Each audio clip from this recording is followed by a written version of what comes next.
Budget సమావేశాలు ప్రారంభమయ్యాయి.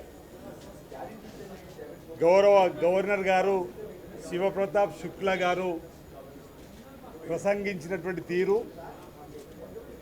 గౌరవ ముఖ్యమంత్రి రేవంత్ రెడ్డి గారి నాయకత్వంలో ఈ 2 సంవత్సరాల 2 మాసాలలో జరిగినటువంటి అభివృద్ధి, జరగబోయేటువంటి అభివృద్ధిని కళ్ళకు కట్టినట్టుగా మా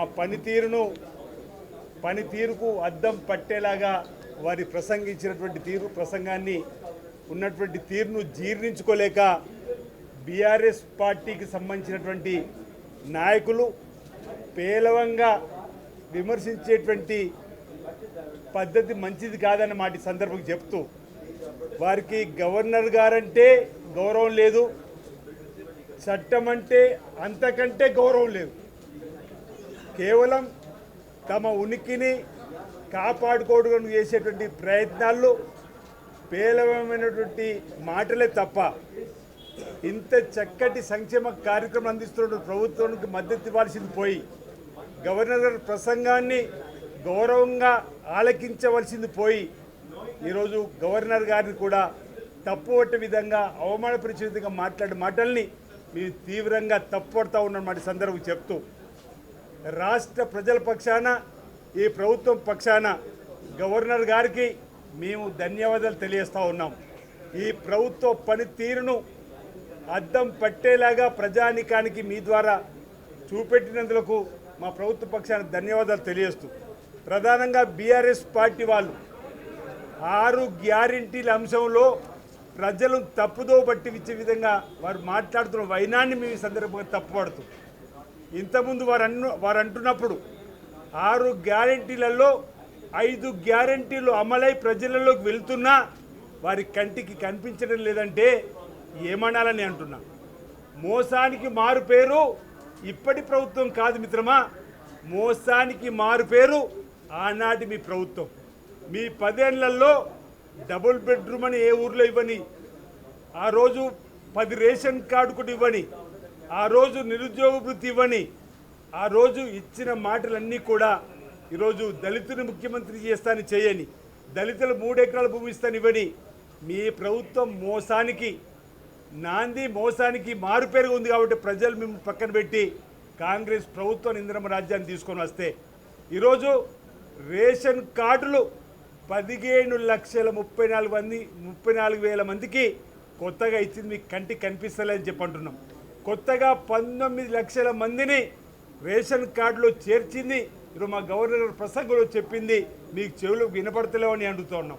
ఈరోజు 6 గ్యారెంటీలు అని చెప్పని ప్రజలను తప్పుదో పట్టించే కార్యక్రమం చేస్తున్నారు. మీ నియోజకవర్గాల్లో మీ గ్రామాల్లో ఆడతల్లు ఆర్టీసీ బస్సు ఎక్కితే ఉచిత ప్రయాణం జరుగుతుంది, ఆధార్ కార్డు ఉంటే సరిపోతుంది. ఆ విధంగా ప్రయాణం జరుగుతున్న మాట వాస్తవం కాదా?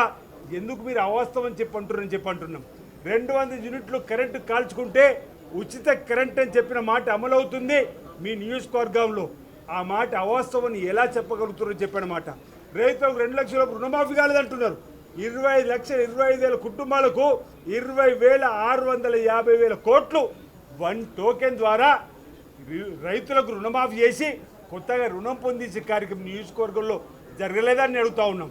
ఎందుకు మసిపూసి మామిడికాయ చేసే విధంగా ఈరోజు సన్న వడ్లకు బోనస్ ఎక్కడిస్తారో తెలియదంటారు. మీ నియోజకవర్గాన్ని అడగండి, సన్న వడ్లకు 500 బోనస్ ఇస్తూ ఉన్నాం.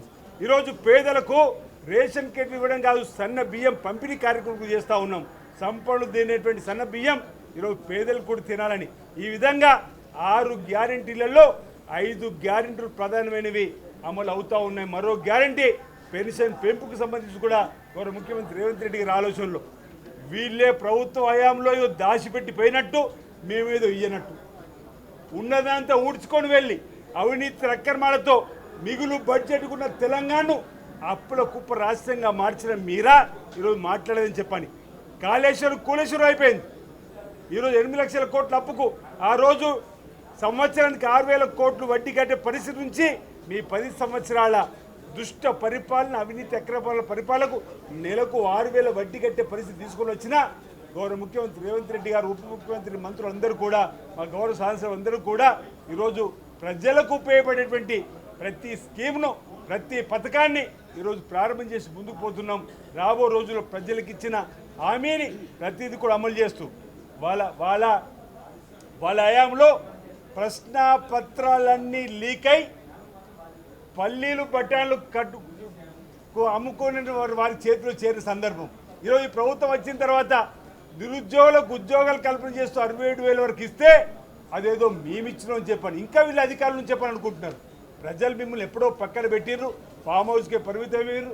ఈ విధంగా ప్రజలను మభ్యపెట్టే విధంగా మాట్లాడడం సబబు కాదని ఈ సందర్భంగా తెలియజేస్తూ, ఇచ్చిన ప్రతి మాట కాంగ్రెస్ ప్రభుత్వం ఇందిరమ రాజ్యంలో గౌరవ ముఖ్యమంత్రి రేవంత్ రెడ్డి గారి నాయకత్వంలో చేస్తాం, ముందుకు తీసుకొని పోతాం ఈ రాష్ట్రాన్ని చెప్పిన మాట సందర్భంగా చెప్తూ, ఈరోజు గవర్నర్ గారి ప్రసంగం ఈ ప్రభుత్వ పనితీరుకు అద్దం పట్టేలా ఉన్నటువంటి సందర్భాన్ని దృష్టిలో పెట్టుకొని ఈ సందర్భం ప్రజలందరూ కూడా మద్దతు తీసుకున్న క్రమంలోనే జీర్ణించుకోలేకనే వారు మాట్లాడేటువంటి రాజకీయ కోణం మాటల్లో తప్ప మరొకటి కాదని చెప్తూ, మరి గవర్నర్ గారికి ఈ రాష్ట్ర ప్రభుత్వ పక్షాన ఈరోజు ప్రసంగం ఏదైతే ఈ ప్రభుత్వ పనితీరును ప్రజా బాహుళ్యంలోకి తీసుకొని వెళ్ళగా వారి ప్రసంగం ఉందని మాట చెప్తూ వారికి మా పక్షాన ప్రత్యేకమైన ధన్యవాదాలు తెలుస్తా ఉన్నాం.